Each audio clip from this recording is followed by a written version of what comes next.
Hello friends, welcome to my channel competitive English with primary TET.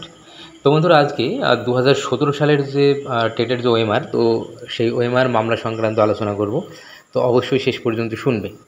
তো দেখো, আমরা যেটা জানি, তো এখনও পর্যন্ত যেসব ওএমআর মামলাগুলো হয়েছে 2017 এবং 2014 সংক্রান্ত, তো এই মামলাগুলো কিন্তু দুটো ভাগে বিভক্ত রয়েছে।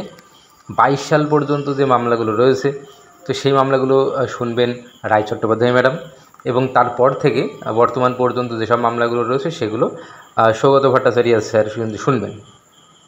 তো এখন আমরা 2014 সালের যেসব মামলাগুলো রয়েছে ওএমআর মামলা, তো সেই সংক্রান্তের আগে আমি আলোচনা করেছি।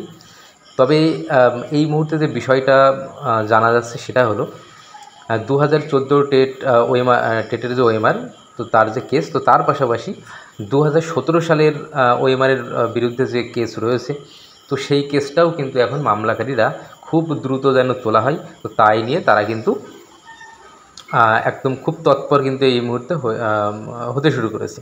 তো যে বিষয়টা জানা যাচ্ছে, তো তারা ইতিমধ্যে তারা কিন্তু ভীষণভাবে চেষ্টা করছে যে বর্তমানে এই মামলাটাকে, অর্থাৎ 2017 সালের যে ওএমআর মামলা, তো সেটাকে তোলার জন্য। তো তোমরা যারা অনেকে জানতে চাইছিলে 2017 সালের যে ওএমআর মামলা, তো সেই মামলার কী খবর রয়েছে, তো যে খবরটা পাওয়া গেছে আমি সেটা কিন্তু বলছি।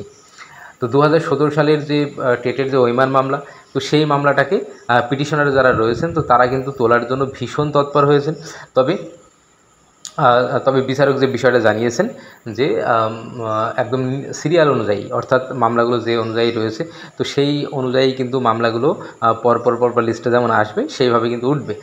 তো কোনোভাবে কিন্তু আগে দেওয়া সম্ভব হবে না।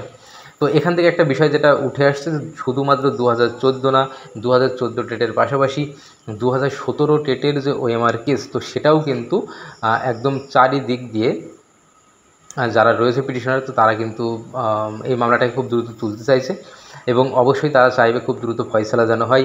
কারণ যদি এখান থেকে তাদের ক্ষেত্রে যদি ভালো কিছু হয়, তাহলে সেক্ষেত্রে আগামীতে আবার যে রিক্রুটমেন্ট হবে সেখানেও তারা কিন্তু বেনিফিটেড হবে। তো যাই হোক, তো এই বিষয়টাই কিন্তু উঠে আসছে বর্তমান 2017 সালের যে ওএমআর মামলা, সেই মামলা থেকে। তো এখন দেখা যাক এই মামলার শুনানি কবে কী হয়, মামলাটা কবে কী আসে লিস্টে, এটা কিন্তু আমি অবশ্যই জানিয়ে দেবো কবে কী লিস্টে আসছে। তো অবশ্যই আমাদের চ্যানেলের সঙ্গে যুক্ত থাকবে। ধন্যবাদ।